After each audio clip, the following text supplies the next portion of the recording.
देखिए बच्चों, आज की क्लास में हम लोग class 12 Hindi medium UP board के पृष्ठ रसायन चैप्टर को कवर करेंगे। जो इस चैप्टर में आपको कराया जा रहा है, अगर आप पृष्ठ रसायन के चैप्टर में जितना कुछ इस चैप्टर में मेरे द्वारा आपको कराया जाएगा, आप इन सबको करके जाते हैं तो अगर इस चैप्टर का जो भी सवाल आएगा आपका वहाँ पे ड्रॉप नहीं होगा, अच्छी तरह से आप उसको क्लियर कट में करके आ सकते हैं। ठीक बेटा, जैसे पृष्ठ रसायन को स्टार्ट करते हैं। सरफेस केमिस्ट्री जिसको अंग्रेजी में बोलते हैं, पृष्ठ रसायन इसको हिंदी में ओरिजिन होता है। ठीक, सबसे पहले आपको पदार्थों का वर्गीकरण करना है। क्या करना है बेटा? पदार्थों का वर्गीकरण करना है। पहला वर्गीकरण करेंगे हम लोग विसरण के आधार पे। जो पहला वर्गीकरण आपने किया है वो किसके आधार पे किया है बेटा? विसरण के आधार पे किया है।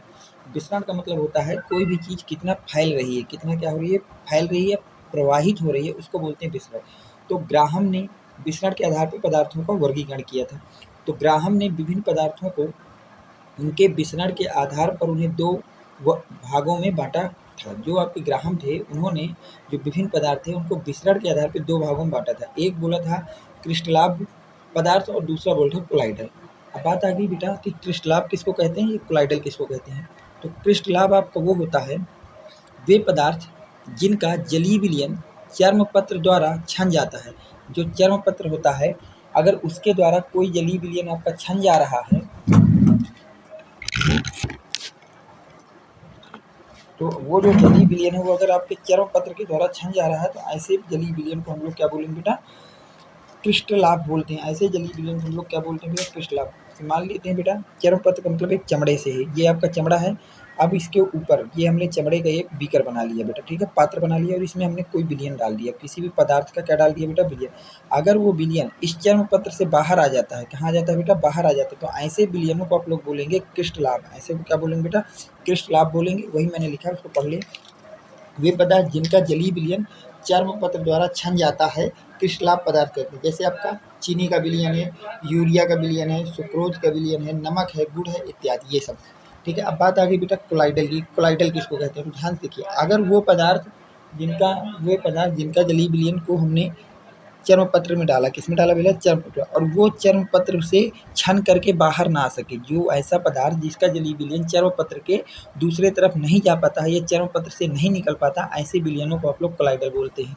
डेफिनेशन देख लीजिए बेटा, वे पदार्थ जिनका जलीय विलयन चर्मपत्र द्वारा नहीं छनता है, वे पदार्थ जिनका जलीय विलयन चर्मपत्र द्वारा नहीं छनता है कोलाइडल पदार्थ कहलाते हैं। तो ऐसे पदार्थों को हम लोग क्या बोलते हैं बेटा? कोलाइडल पदार्थ कहते हैं। उदाहरण के लिए गोंद हो गया, स्टार्च हो गया, प्रोटीन हो गया इत्यादि, इन सबको हम लोग कोलाइडल बोलते हैं। अब अगली चीज़ है, देखिए कणों के आकार के आधार पर पदार्थों का वर्गीकरण। अगला क्या है बेटा? कणों के आकार के आधार पर पदार्थों का वर्गीकरण करना है। पहला वर्गीकरण बेटा जो है पदार्थों का वो है विसरण के आधार पे और दूसरा वर्गीकरण उनके आकार के आधार पे। तो इस आधार पे जो है हमने पदार्थों को 3 भागों में बांटा है। पदार्थों को कितने भागों में बांटा बेटा? 3 भागों में बांटा। एक होता है वास्तविक विलयन, एक होता है कोलाइडल विलयन और एक होता है निलंबन। वास्तविक विलयन, कोलाइडल विलयन और अगला होता है बेटा आपके पास निलंबन। तो इस आधार पे आपके 3 तरह के पदार्थ पाए जाते हैं। एक को वास्तविक विलयन, कोलाइडल विलयन और निलंबन कहते हैं। अब बात आ गई कि वास्तविक विलयन किसे कहते हैं। अब बात हमारे पास क्या आ गई बेटा? वास्तविक विलयन किसे कहते हैं। वास्तविक विलयन की अगर हम बात करें तो वे विलयन जिनमें उपस्थित विलेय तथा विलायक के कण, वे विलयन जिनमें उपस्थित विलेय तथा विलायक के कण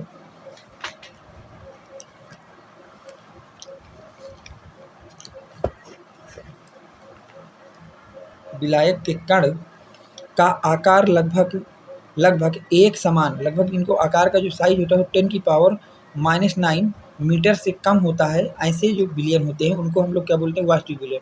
वास्तविक विलयन वो होते हैं जिनमें उपस्थित विलेय के कणों का आकार 10⁻⁹ मीटर के लगभग कम होता है। ठीक है बेटा,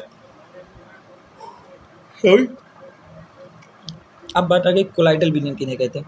तो कोलाइडल विलयन वो विलयन होते हैं जिनमें उपस्थित जो विलेय के कण होते हैं अगर उनका आकार 10⁻⁴ से, कितना बेटा? उनका जो आकार है 10⁻⁴ से लेकर 10⁻⁷ सेंटीमीटर का है। अगर वो विलयन जिनके उपस्थित कणों का आकार 10⁻⁴ से लेकर के 10⁻⁷ सेंटीमीटर के लगभग है, तो ऐसे विलयनों को हम लोग क्या बोलते हैं बेटा? कोलाइडल विलयन बोलते हैं। और जो कि विलायक के कण होते हैं इनका आकार 10⁻⁷ सेंटीमीटर से लेकर 10⁻⁸ सेंटीमीटर का होता है। तो ऐसे विलयनों को क्या बोलते हैं भैया? ऐसे विलयनों को हम लोग बोलते हैं कोलाइडल। तो कोलाइडल वो होते हैं जिनमें जो विलेय होते हैं बेटा, क्या होते हैं? सॉरी, इनमें जो बेटा विलेय होते हैं आपके पास, विलेय, उनका जो आकार होता है, क्या हो रहा है बेटा? दोनों ही काम कर रहे हैं। चलिए इससे समझते हैं।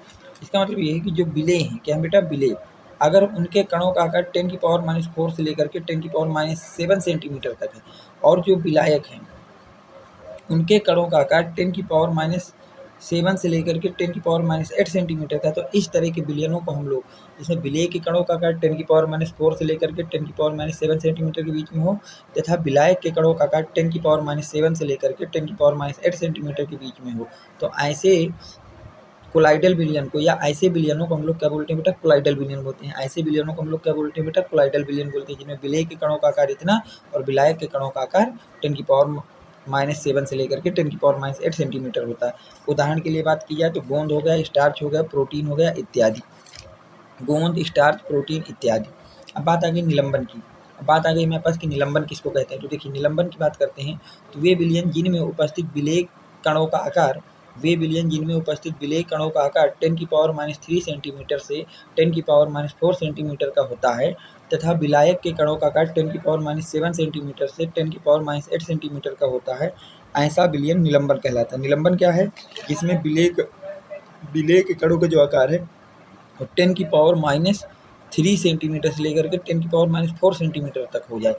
विलेय के कणों का, विलायक के कणों का आकार तो यही रहेगा, क्योंकि विलायक हमारे लिए वाटर होता है, और वाटर के कणों का आकार 10⁻⁷ से लेकर के 10⁻⁸ सेंटीमीटर का होता है। तो ऐसे विलेय, तो ऐसे कण जिनमें उपस्थित विलेय के कणों का आकार 10⁻⁷ सेंटीमीटर से लेकर 10⁻⁴ सेंटीमीटर के बीच का होता है, तो ऐसे कणों को हम लोग, कणों के विलयनों को निलंबन कहते हैं। ठीक है, और जो विलायक होता है उनके कणों का आकार इतना ही होता है। तो ये लिखा है साफ साफ, वे विलयन जिनमें उपस्थित विलेय कणों का आकार जो है 10⁻³ सेंटीमीटर से लेकर 10⁻⁴ सेंटीमीटर का होता है, तथा विलायक कणों का जो आकार है वो 10⁻⁷ सेंटीमीटर से लेकर के 10⁻⁸ सेंटीमीटर का होता है, ऐसा विलयन निलंबन कहलाता है। ऐसा विलयन आपका क्या कहलाता है बेटा, निलंबन कहलाता है। उदाहरण की बात की जाए, पानी है, रेत है इत्यादि। पानी, रेत इत्यादि ये सब आपके उदाहरण हैं। अब बात करते हैं विसरण। अगली हेडिंग आप डाल लीजिए बेटा, विसरण। अगली हेडिंग क्या डालेंगे बेटा आप लोग, विसरण डालेंगे। तो विसरण में सबसे पहले हम बात करेंगे क्रिस्टलाभ। विसरण के आधार पे जो विलयन उनको दो भागों में बांटा, एक क्रिस्टलाभ और एक कोलाइडल। एक क्रिस्टलाभ और एक कोलाइडल। तो अगर आपसे पूछा जाए क्रिस्टलाभ क्या होता है, वो विलयन जो चर्म पत्र से छन सकते हैं, वे पदार्थ जिनका जलीय विलयन चर्म पत्र से छन सकता है उन्हें क्रिस्टलाभ बोलते हैं, और वे विलयन जिनका जलीय विलयन चर्म पत्र से छन नहीं सकता है, चर्म पत्र के द्वारा छान नहीं सकते हैं, ऐसे को कोलाइडल बोलते हैं। अगर हम विलेय कणों के आकार के आधार पर बात की जाए तो वास्तविक विलयन वो होते हैं जिनमें विलेय कणों का आकार 10⁻⁶ से लेकर 10⁻⁸ सेंटीमीटर। कोलाइडल वो होते हैं जिनमें विलेय कणों का आकार 10⁻⁴ से लेकर 10⁻⁷ सेंटीमीटर, तथा निलंबन वो होते हैं जिनमें विलेय कणों का आकार 10⁻³ से लेकर के 10⁻⁴ सेंटीमीटर के मध्य होता है। अब विलायक के कण, विलायक हमेशा जल होता है और उसके कण आपके लिए हमेशा 10⁻⁷ सेंटीमीटर से लेकर 10⁻⁸ सेंटीमीटर के बीच होंगे। तो ऐसे विलयनों के समूह को वास्तविक, कोलाइडल या निलंबन बोलते हैं। आपको समझा दिया। वास्तविक की कंडीशन क्या है कि विलेय के जो कण है वो 10⁻⁻6 से लेकर के 10⁻⁸ सेंटीमीटर होना चाहिए, और विलायक का तो सेम ही रहेगा 10⁻⁷ से लेकर 10⁻⁸। कोलाइडल के लिए ये होना चाहिए, निलंबन के लिए ये होना चाहिए। इनको याद कर लेना, वेरी मोस्ट इंपॉर्टेंट है। या तो आपसे बोर्ड में सवाल आएगा कि विसरण के आधार पर पदार्थों को कितने वर्गों में बांटा गया है, तो आपको वो क्रिस्टलाभ और कोलाइडल वाली बात बता देना, और अगर पूछेगा कणों के आकार के आधार पर तो आपको ये बता देना है। चलते बेटा अगले इंपॉर्टेंट चीज़ों में। अब बोर्ड में जो अगला वेरी मोस्ट इंपॉर्टेंट क्वेश्चन बनता है वो ये बनता है कि वास्तविक विलयन तथा कोलाइडल विलयन में अंतर क्या होता है। अगला सवाल जो आपका बनता है वेरी मोस्ट इंपॉर्टेंट, वो ये बनता है कि वास्तविक विलयन तथा कोलाइडल विलयन में अंतर क्या होता है। वास्तविक विलयन तथा कोलाइडल विलयन में अंतर क्या होता है, ये सवाल आपके लिए बनता है। तो याद रखिएगा, वास्तविक विलयन क्या होता है और कोलाइडल विलयन, इस तरह से लिखेंगे। अब वास्तविक विलयन वो होता है जिसे हम लोग चर्म पत्र द्वारा छाना जा सकता है। वास्तविक विलयन वो होता है जिसे चर्म पत्र द्वारा हम लोग क्या कर सकते हैं, वही छान सकते हैं। जबकि कोलाइडल विलयन वो होता है जिसे चर्म पत्र के द्वारा छाना नहीं जा सकता है। दूसरी बात, वास्तविक विलयन वो होते हैं इसमें विलेय कणों का आकार जो है 10⁻⁶ से लेकर 10⁻⁸ सेंटीमीटर के बीच का होता है, जबकि इसमें विलेय कणों का आकार 10⁻⁴ सेंटीमीटर से लेकर 10⁻⁷ सेंटीमीटर के बीच का होता है। ठीक, वास्तविक विलयन ये समांगी प्रकृति के होते हैं, जबकि कोलाइडल विलयन ये विषमांगी प्रवृत्ति के होते हैं। वास्तविक विलयन इसमें कणों का सूक्ष्मदर्शी की सहायता से नहीं देखा जा सकता। जो वास्तविक विलयन होते हैं इसके कणों को हम लोग सूक्ष्मदर्शी की सहायता से नहीं देख सकते, जबकि जो कोलाइडल विलयन होता है इसके कणों को हम लोग सूक्ष्मदर्शी की सहायता से देख सकते हैं।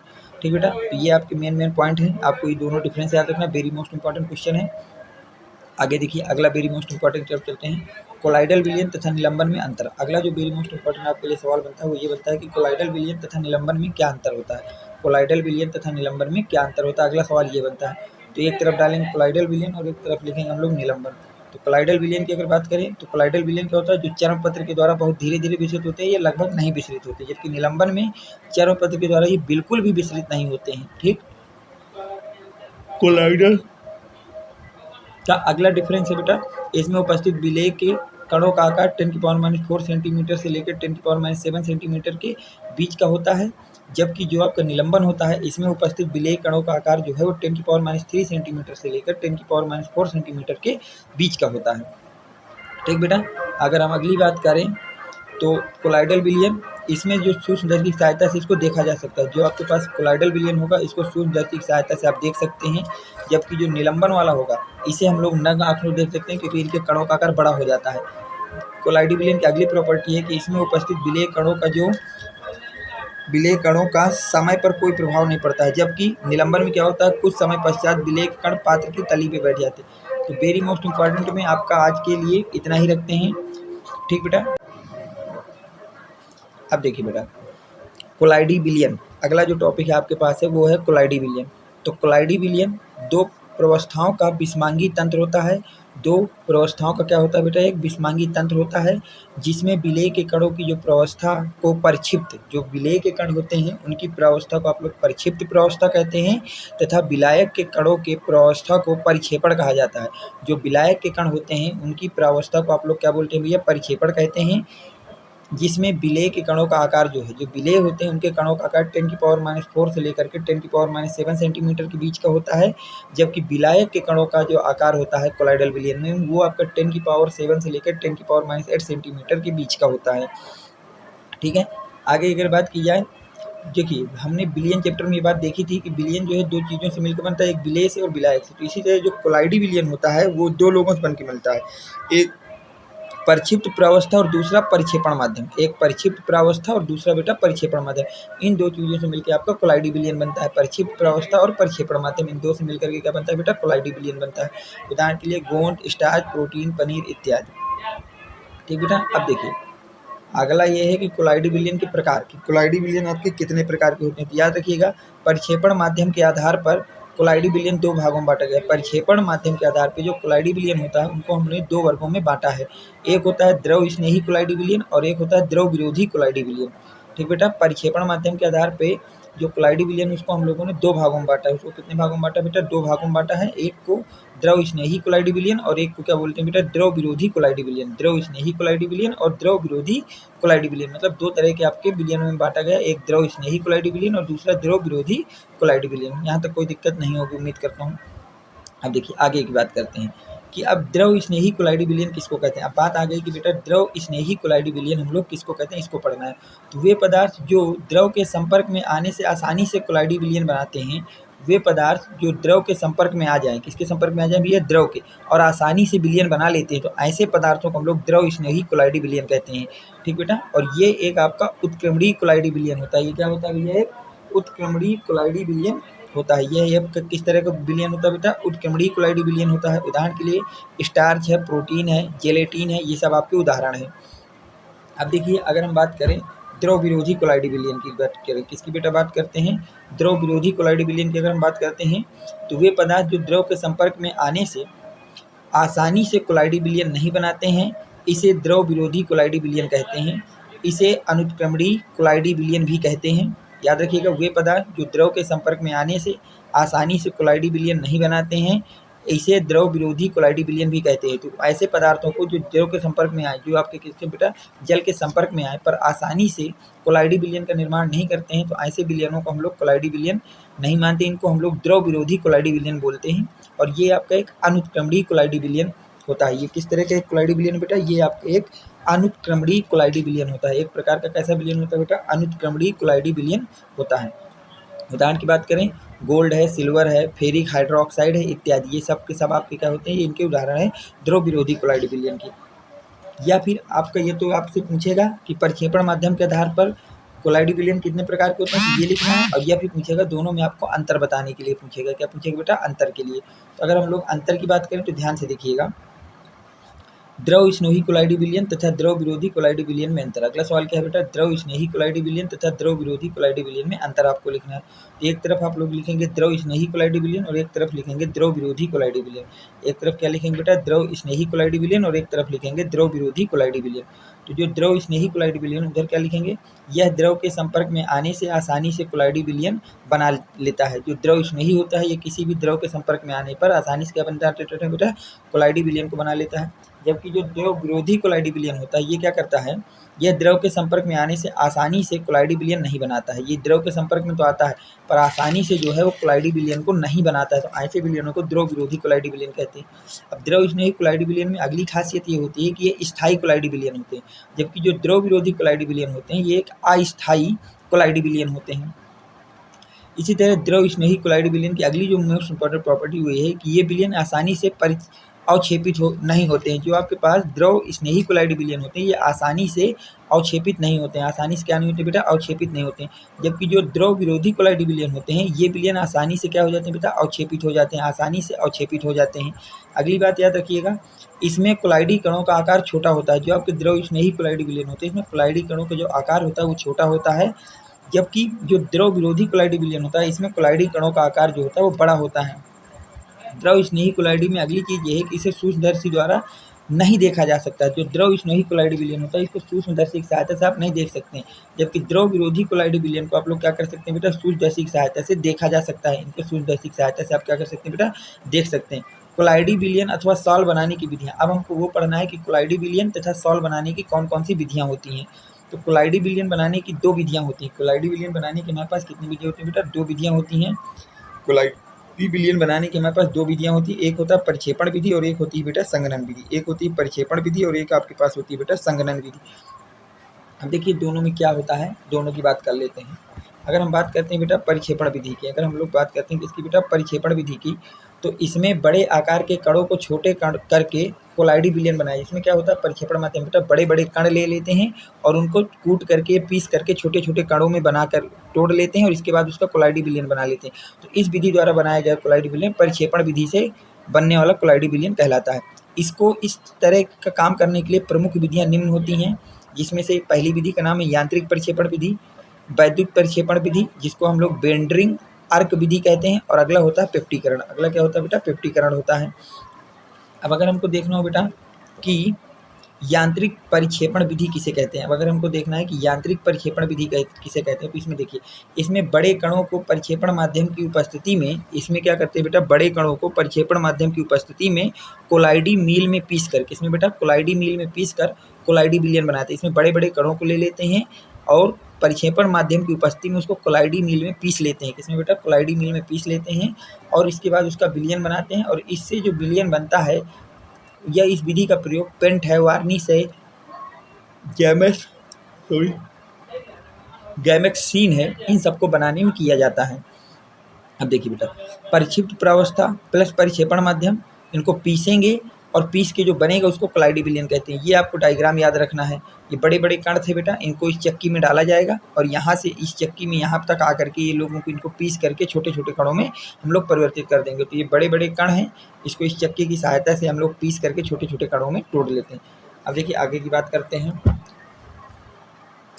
अगला है बेटा वैद्युत परिक्षेपण विधि।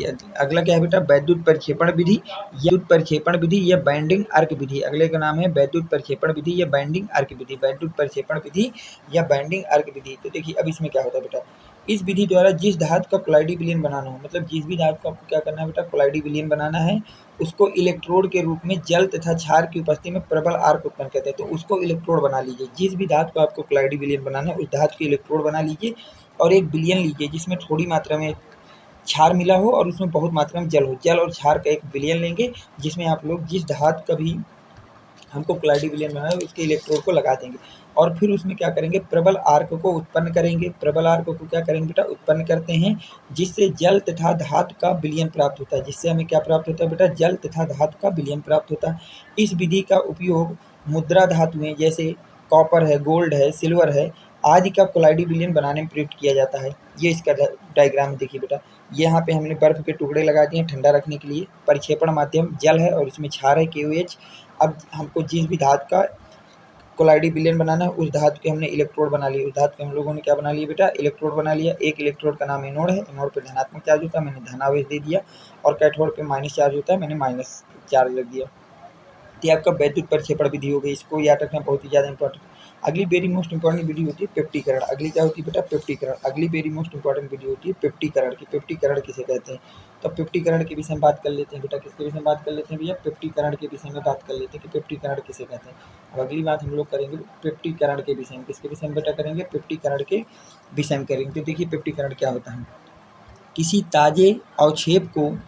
ताजे अवक्षेप को विद्युत अपघटन द्वारा कोलाइडी विलयन में